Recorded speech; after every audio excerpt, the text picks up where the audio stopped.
పశ్చిమాసియాలో ఉద్రిక్తతలు ఇప్పట్లో చల్లారే పరిస్థితి కనిపించడం లేదు. ఇరాన్ లక్ష్యంగా అమెరికా మరో 60 రోజులు దాడులు చేయనున్నట్టుగా తెలుస్తోంది. ఆ దేశంపై అమెరికా బలగాలు మళ్లీ యుద్ధాన్ని ప్రారంభించాయని అధ్యక్షుడు డొనాల్డ్ ట్రంప్ అమెరికా కాంగ్రెస్ కు తెలియజేశారు. ఈ మేరకు వార్ పవర్స్ నోటీస్ ఇచ్చారు. జూలై 7న యుద్ధం ప్రారంభ తేదీగా అందులో పేర్కొన్నట్టుగా తెలుస్తోంది. అమెరికా ప్రజలను, జాతీయ భద్రత, విదేశాంగ విధాన ప్రయోజనాలను పరిరక్షించడం తన బాధ్యత అంటున్నారు ట్రంప్. దానికి అనుగుణంగానే సైనిక చర్యకు ఆదేశించినట్టు ఈ నోటీసులో పేర్కొన్నారు. అమెరికా నిబంధనల ప్రకారం యుద్ధాన్ని ప్రకటించే అధికారం కేవలం అగ్రరాజ్య కాంగ్రెస్ కు మాత్రమే ఉంది. అందుకే అమెరికా అధ్యక్షుడు ఏ దేశంపై పోరుకు వెళ్లినా తాము సైనిక చర్య చేపట్టాం అని చెప్తుంటారు. అమెరికన్ కాంగ్రెస్ ఆమోదం పొందకుండా సైన్యాన్ని అలా వాడడానికి వారికున్న గరిష్ట గడువు 60 రోజులే.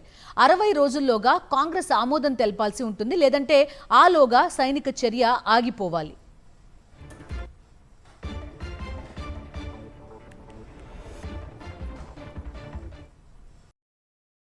మరిన్ని అప్డేట్స్ కోసం ఛానల్ ను సబ్స్క్రైబ్ చేయండి. నోటిఫికేషన్స్ కోసం బెల్ ఐకాన్ పై క్లిక్ చేయండి.